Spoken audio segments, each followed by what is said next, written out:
Ladies and gentlemen, and fellow shark scientists and enthusiasts and conservationists, we have a very special episode today. Normally, we have a guest on. Today, we do have a guest on, but he's actually our co-host. Dr. David Ebert is going to be talking about his latest trip for searching for lost sharks. And this is a doozy because he may have found one, but you're going to have to listen to the rest of the episode to find out. So let's start the show.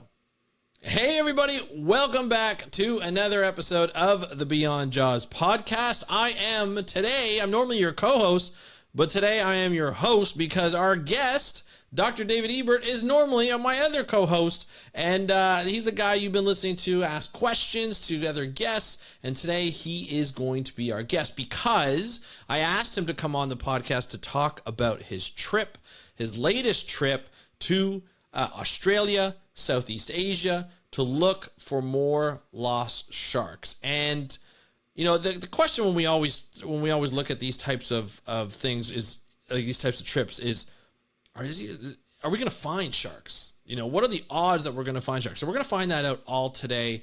It's going to be a blast. Dave, are you ready to talk about your trip to look for lost sharks? Absolutely, Andrew. I'm so happy to be here on this podcast with you. Such a rare occasion. I know. So I'm actually just glad to be made it back out of the places I just went to, which we'll get into some of the other adventure parts of the story during this special bonus episode. Absolutely. But thanks for having me on as your guest this week. You bet. You know, special guest. Yeah, always a pleasure to have you on. You're welcome anytime. Thank you thank you so much, brother. So, look, this has been, you know, it's always cool because last year you went away to Ecuador and Peru. This year you went to Northern Australia. You went to East Timor. You went to Indonesia. So you went to Jakarta and Bali. You spent a little time in Singapore and then back to Darwin, Australia. We're going to talk all about those trips, you know, what your goals were, but also like the prep for these types of trips, because this is a lot of logistics, a lot of countries that you don't travel to on a regular basis. And so I want to just kind of chat, you know, and a lot of collaborations. There's a lot of people that you went with, different people. And of course, shout out to Denise, who is your videographer. And we were going to be coming out with a lot of episodes and a lot of content coming out video wise on some YouTube channels. We'll let you know when that comes out, because we got one coming out quite soon. If it's not already out by the time we put this up, but this is going to be a lot of fun. So I'm looking forward to this. So Dave, let's just talk about what the goal of the trip was, like where you traveled and what you were looking for. Yeah. Well, first of all, I want to say that this is a project that's being funded by the Save Our Seas Foundation through one of their Keystone grants. And I can't thank the Save Our Seas Foundation enough, because they've been really supportive of the Lost Sharks program and Lost Sharks project.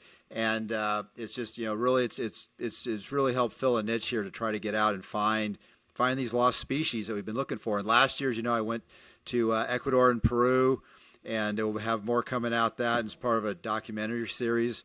As you mentioned, we'll elaborate more in the next few weeks. And but this was year 2 of the project, and this year we went to Northern Australia, the Northern Territories, Darwin, and met up with a good friend of mine, colleague, Dr. Peter Kind, and a number of students from his lab. And then from there, we went on to East Timor, which is also known as Timor-Leste. It's actually one of the newest countries in the world, which I'll talk about a little more in a moment. And then we did a swing all the way through Indonesia, starting in Bali.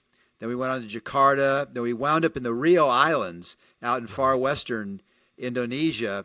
And then at the end of the trip, we went and had a day or two in Singapore at the end, which was basically just kind of the jump-off point for the end of the trip. And then we came back to Darwin and spent a few days there wrapping up some stuff. But you talk about your preparation for something like this. Yeah.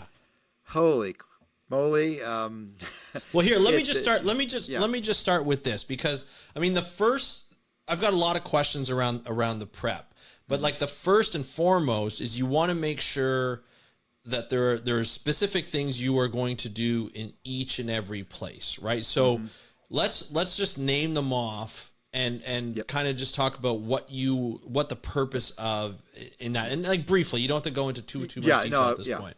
Right. Now the basic summary of the project is to highlight these lost sharks, as I call them, these species that may be disappearing with no one really paying much attention to, because things like white sharks, tiger sharks, they get a lot of publicity, and there's actually a lot of protections for them. But the species I'm looking for, and again, I work a lot with collaborations. It's huge. I couldn't do with what I do without the collaborations I have, and a lot of it's just come from setting up a network over the last 40 years of my career. And so it's really the overall goal is to highlight these species before they disappear and before they go extinct. And I'll talk about the first species that is part of this thing. I'll get into in a moment. There is one species that we're looking for that actually has been officially declared extinct, and I'll talk about that a little more in a moment. But you asked about the prep into something like this, and keep in mind this basically covered 5 countries. Yeah. Over the course of a month, basically, I had like 10 flights. I covered 12 time zones. And and conditions were varied from fairly nice in Darwin to kind of the outback, basically, in some of the countries we were at. A little rough. Rough in terms of like environment, right? Yeah, like that's what we're looking. Yeah, I mean, you're talking about some of the places there's really not any roads to speak of. You just kind of have to go with what's there, and so then you don't have a lot of really great facilities. But anyway, so I had to, as far as prep, I had to basically be a travel agent to book all these flights, because I had a team of people going, which are mostly graduate students from Pete Kine's lab. And so I had different students on at different parts of the project, and they were on this project because each of them is working in a different part of the in a different country, in a different region. And so they all had experience in each of the areas you were going to, correct. Right? Yeah, exactly. They all had, they all knew the lay of the land, so to speak, when we go there. So that was important too. So I had to book flights not just for myself, but for all the team. Then I had, of course, Denise Sotomayor was filming the whole journey as part of the project. And so that was a whole thing in itself. I kind of felt like a travel agent just getting that part together. Then the time goes into researching the whole project, like what we're going to this location to do this. We're going to this location to do that. And as I was researching, a few locations came up that I wasn't anticipating. And probably the biggest one that came up in the whole project was Timor-Leste, East Timor, because I was not originally had that on my radar until a colleague of mine who had published a paper with recently, I found out she was based in Palau, but now she's with World Fish, and she's based in Timor-Leste. And she coincidentally started sending me some photos of some sharks and rays, because she's not a shark person herself. And so she started sending me some stuff asking about these things. And so she wanted to, anyway, so I was identifying, and I kind of said, "Oh, what are you doing in Timor-Leste?" She says, "Oh, I live here now. I work here." And so that got my attention, because nobody's done any research that I'm aware of on sharks and rays in Timor-Leste. So I worked into the whole project, and that turned out to be just a phenomenal story in itself. And I'll get into talk a little bit about it today, but we'll have a future episode where I'll get into this a lot more detail, because this was a whole issue. And if you know anything about East Timor, I'm sure a lot of people out there have to go look at a map to figure out where it is. But it's just it's just like about an hour and a half flight from Darwin, Australia, which is up in the far northern part. And they had a long, I'll just give the short story, but they went through a brutal war with Indonesia for about 29 years. And but like recently, though. Recently. It wasn't as if it was like 60 years ago. It was the war in the 1990s, I think, right? Right. The war just ended in 2002. Yeah. And then they went through some civil unrest within the country, kind of different parties jockeying for power and stuff, trying to figure things out. And so they've had a very challenging recent history. As I say, they only became a country in 2002, 2003, they actually officially became a country that was recognized by the world.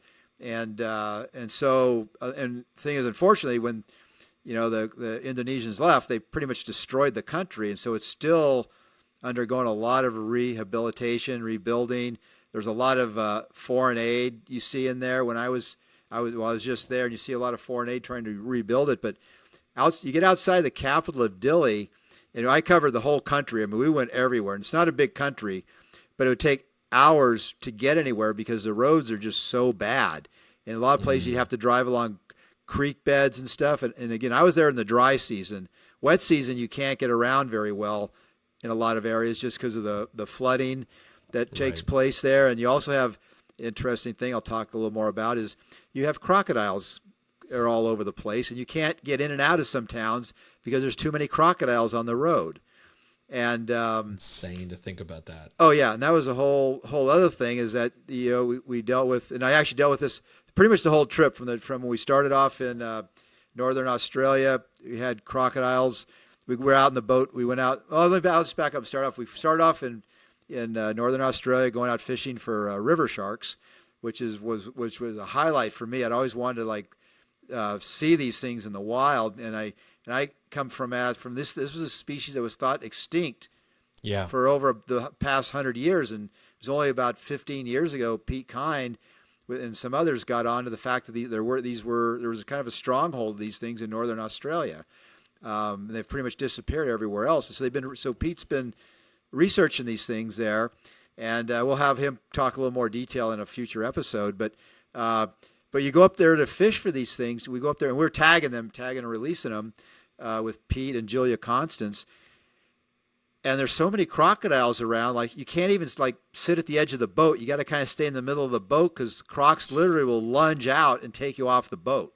That's insane. And you see you see crocodiles from things that are maybe 4 or 5 feet to 15 feet. At least one of them was probably 17, 18 feet. And I'll tell you, after seeing a lot of 15-footers, you see one that's 18 feet, you're like, holy moly, that's a big fucking croc.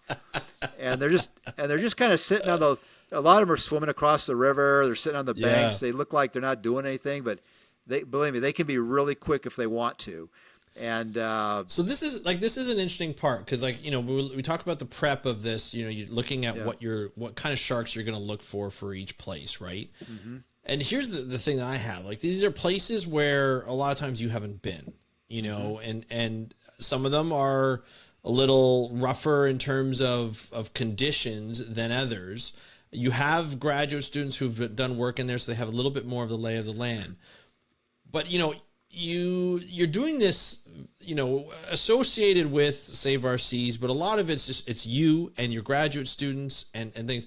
How do you look out for safety when you plan these things? Because it's almost like you have to prepare for almost everything in the unknown. You know what I mean? Oh yeah. I mean, I can only prepare so much of my end, and part of it is looking at the species we might encounter, mm-hmm. Kind of knowing what the red list assessments are in these things and what we might find. And of course, the river sharks was a high priority on this whole thing. Timor-Leste was just a complete wide open thing. Now, when you're working in Australia, you have particularly through the university, you have a whole protocol you have to go through. Gotcha. And so there's a whole thing you got to do this, you got to do that, you got to be here, you got to stay here. And crocodiles are just one thing. There's some other stuff too. And keep in mind, we're working on sharks, and sharks are kind of low in the priority. What I'm really worried about, it's more the other unknown safeties, crocodiles. And if you remember last year, I think I talked a little bit about last year's thing, a whole different set of things in Ecuador. Particularly, we had a lot of civil unrest when we were there. And because there was a political there was a political election going on. There was an election going on, and there were people being assassinated, political people, candidates, drug cartels. We got chased out of several fish markets. We were just told to leave or die. And so it was so I'm just kind of contrasting last year to this year, where we're more worried about some of the wildlife with crocodiles. So it was less worrying about people and worrying about sort of some of the major events that were going on, and worrying more about nature and just being safe and being aware of what the potentials could be, right? Right. Yeah. And like I said, in Australia, they got protocols you have to follow, and Pete went over all those things with us, and that's when I go to countries like that, you kind of like got a set of protocols, and Yeah. you're aware of that. Now, when you go to Timor-Leste, East Timor, that's a different story because there's really nothing there. You just have some of the people. I'm working with local people there. The Timorese with Dr. Lowe's Claussens. She's actually a South African who did her PhD at Rhodes University, where I did, but she's a earlier career researcher, and she actually worked on pipefish and seahorses. Okay. And so she didn't really know anything about sharks, and so she contacted me, and now we're actually going to be doing some stuff on sharks because she connected. This is why it's really important to work with people in country, because she connected me with all the people at the university, within the government, the person who's in charge of their blue economy unit and everything. And I had a chance to speak with them, give talks, do workshops. And so I was able to do a lot of that stuff while I was there. I made a lot for the short amount of time I was there. I made quite a bit of progress in terms of laying the groundwork for what I hope will be some future research over there. And then we went around everywhere. As I said, the dry season, we were just going, it was a little easier to get around, but the roads were not very good. It'd take you hours to go, 10, 20 kilometers just sometimes, just because the roads were so bad. And then, the interesting thing, just not to dwell all on the crocodiles, but there's so many crocodiles in Timor, you'd stop, like, you may or may not be at some place where you could actually have a bathroom facilities or something. And you can't actually walk off the road because you might get taken by a crocodile. And you would be like, there'd be situations where I'd be like walking across a bridge to the beach, and you look down to one side of the bridge and you see like this 15-foot crocodile. You look on the other side of the bridge and a bunch of kids are playing in the creek. And the locals you ask them about it, and they're just like, well, they live here too. And, which I would be a little, if I had kids, I'd be a little more, let's say, nervous of course, about that. But they have names for all the local crocodiles that they're familiar with. They have names for all of them. And the thing I hit on was almost every place we went, you talk to people and you get some story of, oh yeah, somebody got taken last week by a crocodile. Somebody got taken a few weeks ago, last month. There's some recent story about somebody at every place we went.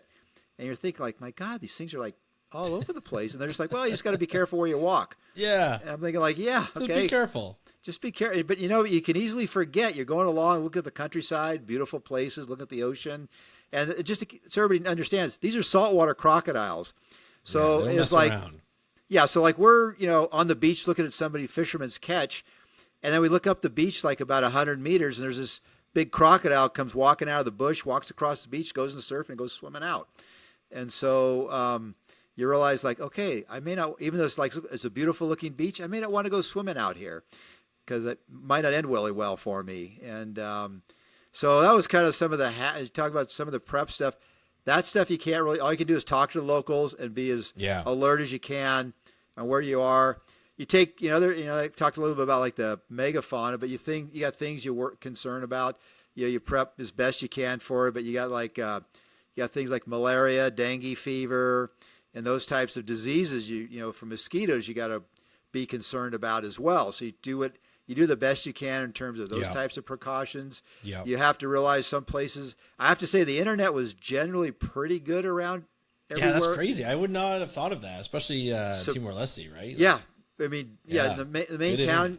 Internet. Main town. You expect, no problem. So we were in some pretty remote areas, and you still could get. Most places you could get some internet, which was amazing to us. Yeah.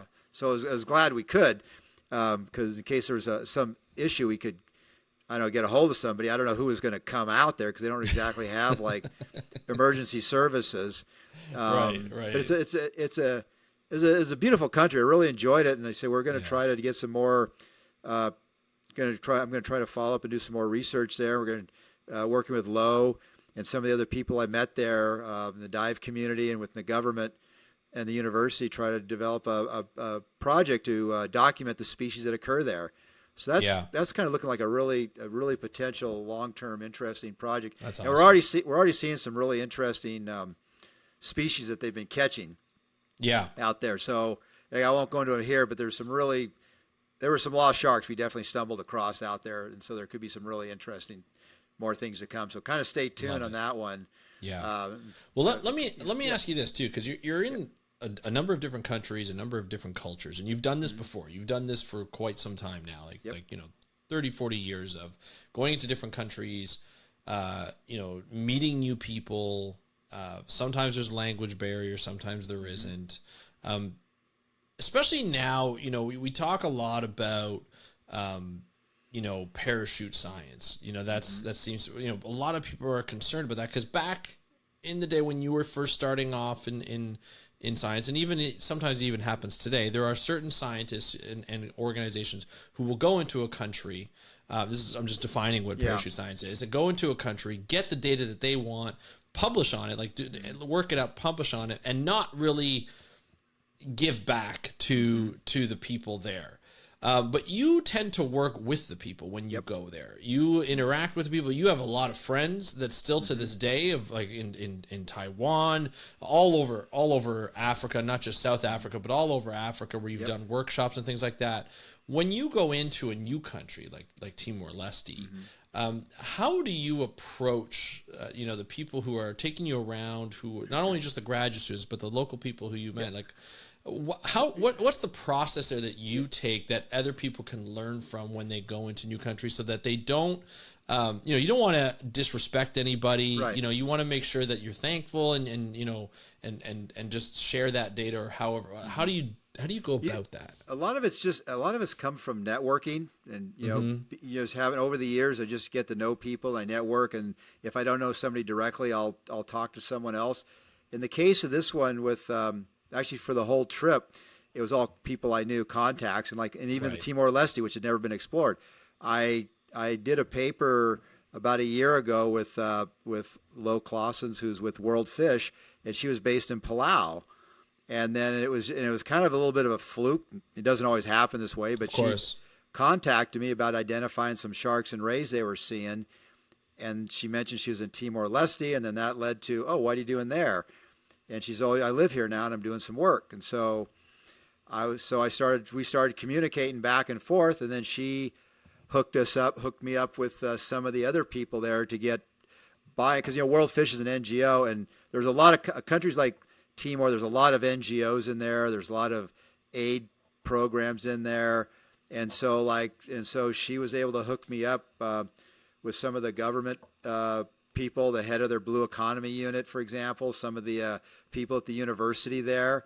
And so we just started corresponding, and I said, hey, we can do some workshop. I can do a workshop there, just a short, at least an introductory thing on how to identify stuff. We got buy-in from the dive community there.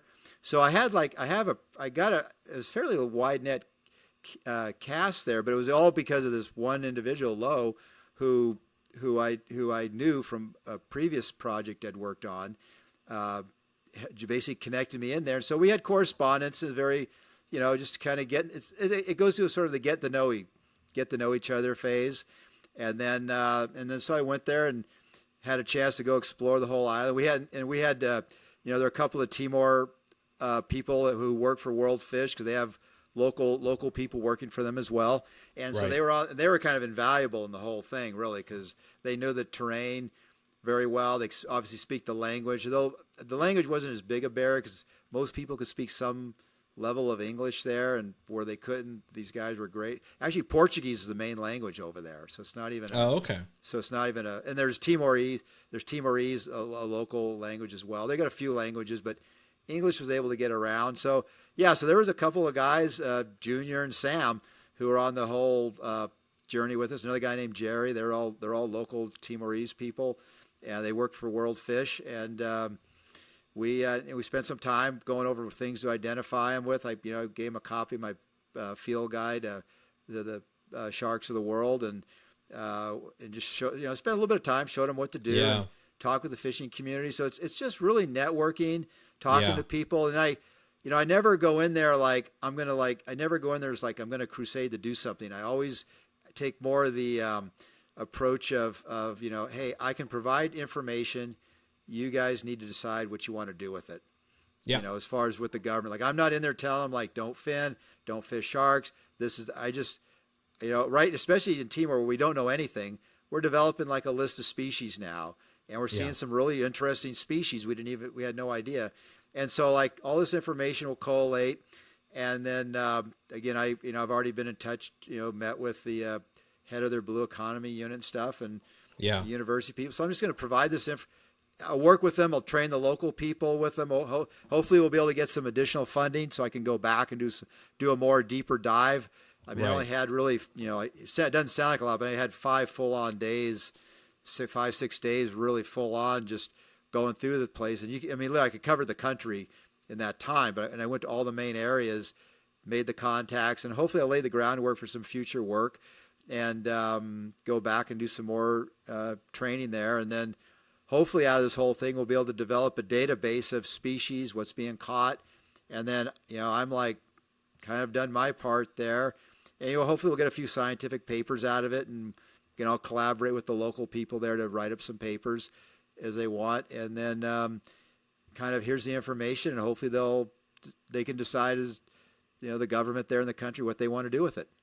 Yeah, that's really cool. I mean, I think it's a really interesting way. Now, how long did it take you to learn to do all this? You know what I mean? Like, sometimes you were traveling when you were young, and I would say, not to be an insult, but like naive of, what now, right? Like you've gathered so much information and so much experience, like for some people who are listening to this who might want to do the same thing, they want to discover new species, or they want to describe a new species, they might be doing it just as you have suggested in the past, is like pick something that we don't know much about, and study that. Sometimes those are in countries we haven't really explored before. And so like, how would you recommend, and how did you sort of gain this knowledge, and how would you recommend somebody else getting this knowledge? The first thing is I kind of just got it.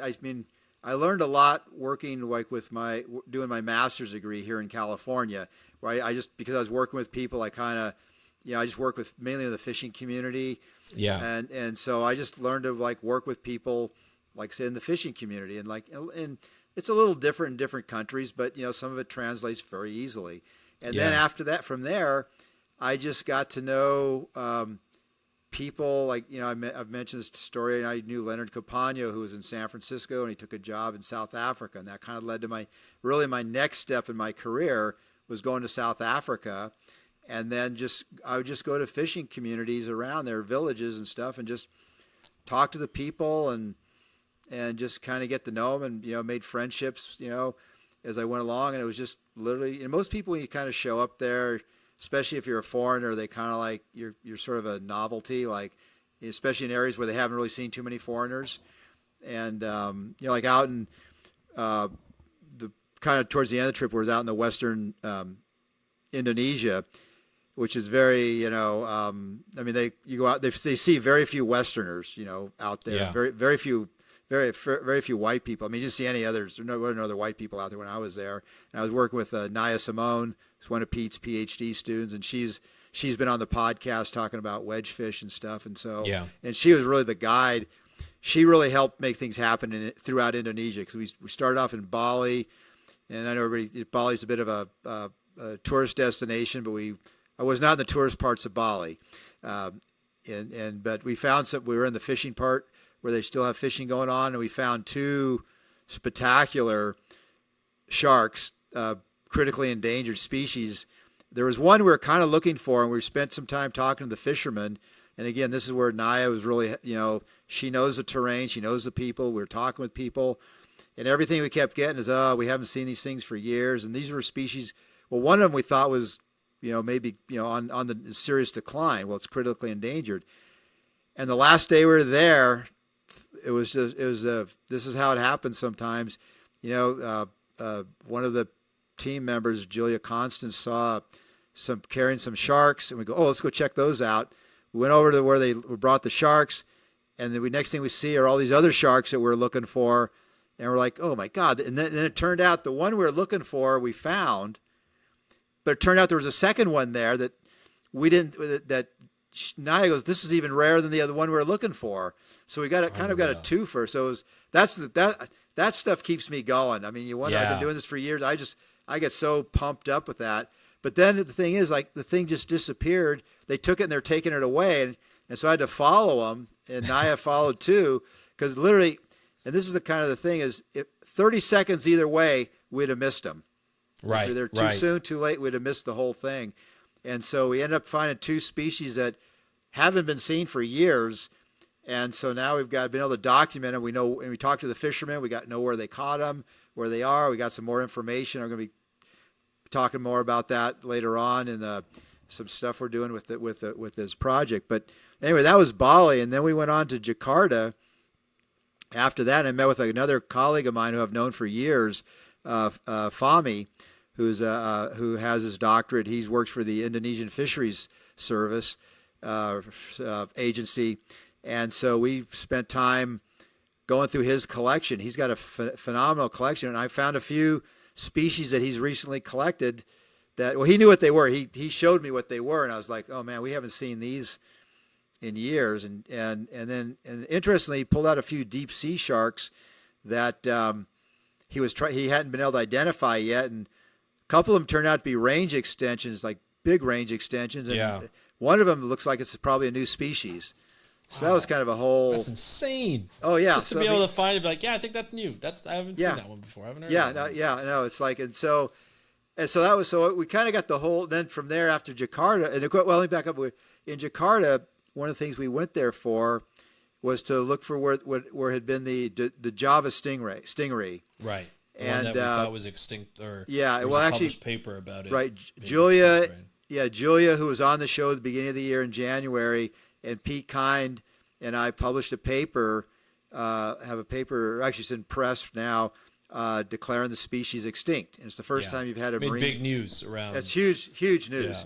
Yeah. And so we went out, wanted to go see, like, why is this thing probably gone? And so we went to the location in Jakarta where this thing apparently had been landed. It was landed in 1862, so we're doing the best we can quite a long time ago to identify it.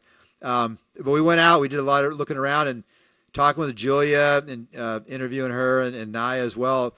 Pretty much the habitat for this species was pretty much probably wiped out by 1900 once Jakarta started to build, because they did a lot of it is land reclamation, which took out a lot of the mangroves.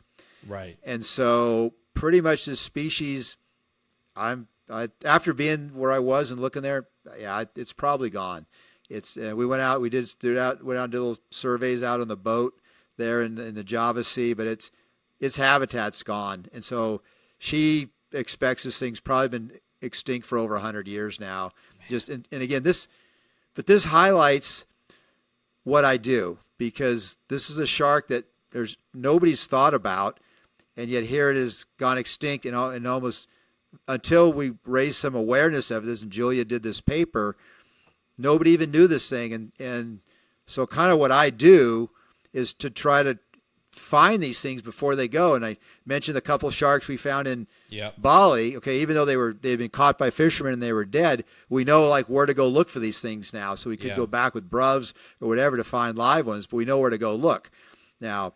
And then I had a great time. I've known Fahmi for a long time. We've described new species together. He's just a wonderful guy. Again, I keep coming back to this theme you asked about how I know what to do when I go there. I've just learned over the years, Andrew. Yeah. And it's just getting to know people. Every place is unique, I would imagine, too, right? Yeah. I mean, I ran identification training workshops 12 years ago that Fahmi was at, and so we've known each other before that, but so I've had opportunities to meet these people and get to know them. It's building relationships with them, and that takes time, and it takes, I'm not showing up there like, okay, I need to get this, and this. I go out there, I have tea, have coffee, have lunch. You build a relationship. You build relationships. And so these people, because I may not see these guys for years, but they'll contact me when they got something new. Yep. So anyway, so after Jakarta, which I have to say, everywhere I went, I don't need to go to Jakarta again if I don't have to, but gotcha. Everywhere else was lovely. We went out to Rio Islands, which was fairly remote. And I was running some training identification workshops for a lot of the Indonesian CITES inspectors were out there. So that was a great chance to make a whole range of new contacts, having 50, 60 people in the room going over. And it was like a 2-3 day thing where I went through and we lectured. And Naya most of us understood English, but Naya she also spoke. but she was translating into Indonesian for us. And because I don't, that's the thing too, is I don't speak these languages. I have no problem going in there. I got somebody that knows how to interpret. That helps. That helps a lot. Yeah. So I was able to go out there and do some of that, do this training workshop. We went out to a couple of the fish markets there, the traders, found a number, somewhere probably about 10 species that are critically endangered at this market, including a couple that were really rare to find. And so that's going to be a whole other thing we did. But it was great because I'm actually doing what I like to do. I'm training people. Not that these people don't already know a lot already because they're CITES inspectors, but I'm giving a little bit of nuance that I think I like to feel is kind of helping them out. And they're very grateful for it. And now I got a whole bunch of other contacts all spread out through Indonesia to work with. And we also went out to some of the islands there where Naya's doing some of her work. And because the big thing, she's looking for the wedge clownfish, which she showed me some that she'd found last year. And this is a species that we thought, another species we thought was extinct because it hadn't been seen for years. And now we have a few records of this thing within the last 2-3 years now. And so that was really cool. And there's some fascinating being out in these villages because I say most of them have never seen a Westerner or met a Westerner before. And so it's really kind of cool for me interacting with them and kind of things that really makes you feel kind of warm inside is like, these people don't have like a lot to begin with, but they're so graceful, like having a chance to meet somebody, from like the United States, and that, they're offering me like, give me a little Coke as a sort of a, thanks for coming by. And I'm like, oh no, you don't have to do that. Wait, you said coat, right? Coke. No, Coke. No, COKE. Coke, Coca-Cola. Oh, okay. Yeah. I was worried it was a different type of Coke. No. Coca-Cola. Okay. Coca-Cola, yes. Like a pop. Okay. Yeah, like a soft drink. Yeah. God, get your mind out of the gutter. I didn't know. I just wanted to confirm just to make sure people think you're not going on these crazy. No, we're out there getting stoned with the Indonesians. Just wanted to be sure. Just try to do my duties as a host. That's all. No. But it's the kind of thing that's almost more rewarding to me personally. Yeah. Just the kindness of these people, and like their kids come in there and they come from school, and I had some pictures on social media, and it was just great. I mean, that's really makes it for me. Yeah. Going out these villages, it's the connections with the people. Yeah, and if you saw some of the pictures I post, you talk about I talked about crocodiles and diseases, like just trying to navigate around. Like, look at the little bridge they put in there to get out to the docks. I think I got some pictures posted on Instagram. You want to be really freaking careful because you could fall and hurt yourself really badly out there and stuff. And, so that's so cool. I mean, I think that's really good. Like when you get to make those connections, it's part of the process, right? It's part of the trips. It's not just finding these sharks that haven't been found in a while. It's meeting new people. It's understanding different cultures, being a part, like being exposed to those different cultures. And I think that's a really cool part about being a scientist, especially when you're traveling internationally, is to have that openness and have that urge to be able to learn from different people and connect with different people all over the world. Yeah, I think the thing is with me, it's like it's being I've got an explorer heart. I like to explore, and I like to not just go in there just like, okay, I'm going to find the shark. Okay, I mean that's a cool thing to do, but like just the connections, the people I meet, those are the memories I probably take away more than anything. With some of those things, and those are the most rewarding things.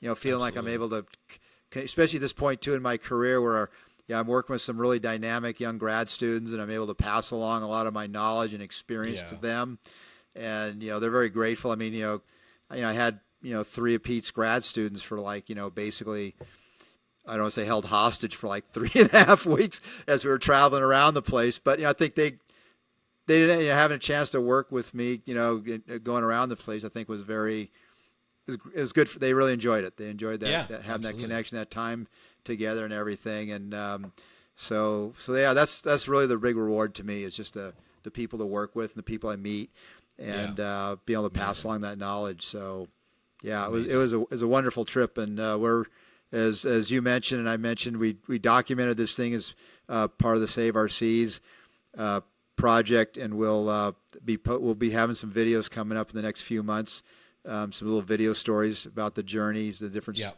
different things about it, talking about some of the hardships and some of the rewards of doing the whole project. And I just want to again just give a big shout out, thanks to Save Our Seas, because there's just not a lot of organizations that'll fund this type of work that I do. And and again, one thing you mentioned too about knowledge is like you got to know a lot of the species, and I really work my whole life trying to learn all the different species I can as best I can. It's a lot, but it's all part of being prepared. Yeah, so, that's awesome. Yep. A couple more questions before we end this. So sure. The first is, the way you describe when you find a new species, it happens so quickly, right? Mm-hmm. And a lot of times unexpectedly on the trip. You know why you're out there and you want to discover something, but you've already mentioned a couple times where Fisher's going by and he's got something and you're like, well, what is that? Hold on a second. Can I take a look at that? All of a sudden you're like, oh my gosh, I don't think I've ever seen this before. I don't think anybody's ever seen. Your colleagues are there. Like the graduate students, like, wow, what is this? What's the feeling that goes through your body? Like, what are the emotions that you feel when all of a sudden you're like on the verge? Like, I think this is something that's brand new. It's kind of a mix between this absolute adrenaline rush and Christmas.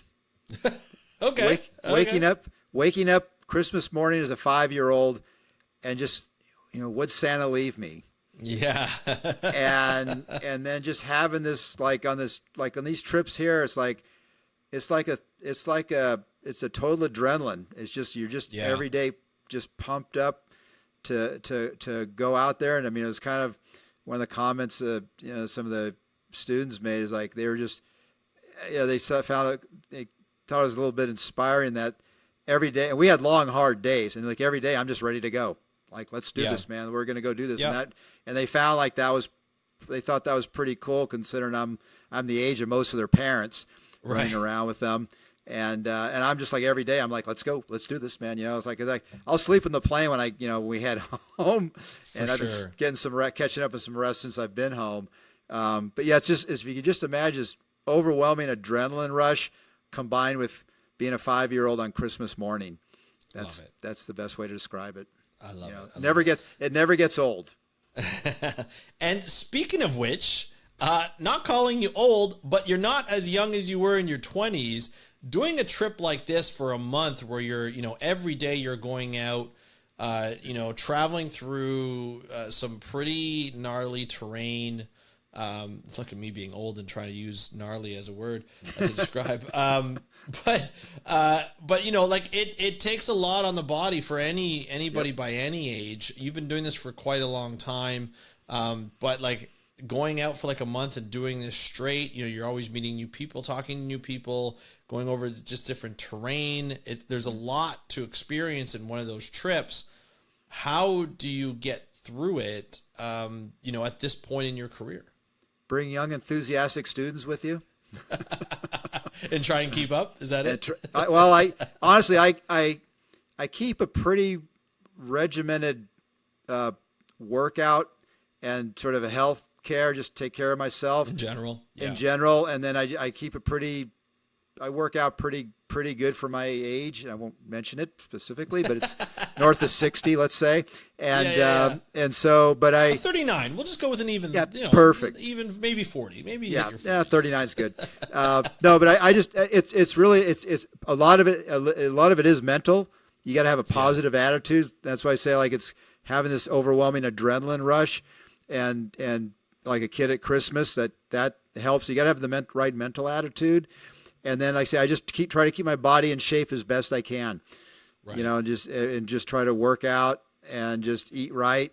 And so I can, my goal is always to keep up with the kids. And, and so if I can just, so that's my goal. And I'm just going to keep doing it as long as my body holds up and I can do it. My dad's 93 and, he's still climbing around on the roof and doing stuff. Makes me more nervous than him. So if I can be 93 and doing that, at my age now, I can still keep going, and I'm just gonna Yeah. I'm just gonna keep going till I can't. You know, it's Love just yeah. So that's I all love it. all you can do. Love it. Quite the crazy trip, amazing trip. All the words you can use to describe it, the ups and downs, and you know, very, very interesting. You're gonna, just to let everybody know, we're gonna be able to show some more content on that visually. We'll have some videos out and a number of different episodes. Not only the trip that you just went on, but the trip that you went on last year. We have some videos coming out very, very shortly. And so keep an eye out on this podcast. We'll announce when they're published. We'll put up links, and so you can actually see what Dave experiences when you're on these trips. And I think it's really important for people to visualize, you know, the different fish markets, what it looks like, how you interact with people, and even some of the things you probably you may not like to see, you know, as in dead sharks or dead flat sharks and things. And, Yeah. But then you have to deal with it, and sometimes, you know, you may discover a new species just from those piles of dead sharks that you see, and it's interesting, definitely, as a scientist, and as you said, like, you know, a bit of an explorer. And so love to see that. So I can't wait till we get those out for everybody. Dave, if people want to, you know, find out, you know, how to follow you, you've been putting up a lot of cool things on Instagram lately, as you normally do, but about the trip. So if people want to find out how to do that, how to follow you, how would they do so? Instagram's best, just Lost Shark Guy on Instagram. Also, you find Lost Sharks on Facebook. I do post on X occasionally, but mostly Instagram, Facebook. But you can find Lost Shark Guy on X, and then also I post on LinkedIn. So any of the major platforms, but I would suggest go to Instagram first, because that's where I do most of the posting. Perfect. Dave, thank you so much for sharing this and going on these trips and being able to discover more sharks. And we thank your colleagues, the graduate students that went out with you, Pete Kind, everybody that was out on the trip with you. And I can't wait to hear more about it. I've already heard a lot about it, and it's always interesting. And I can't wait for everybody else to get to see what you've been able to see over the last couple of years. Just a piece of your career, but something that's absolutely remarkable. So thank you so much for coming on this podcast.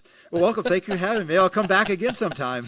Absolutely. How about next episode? You could co-host. How about that? Perfect. I'll co-host with you. Okay. Wonderful. Thanks a lot, Dave. We'll talk to you soon. Thanks, Andrew. Bye-bye.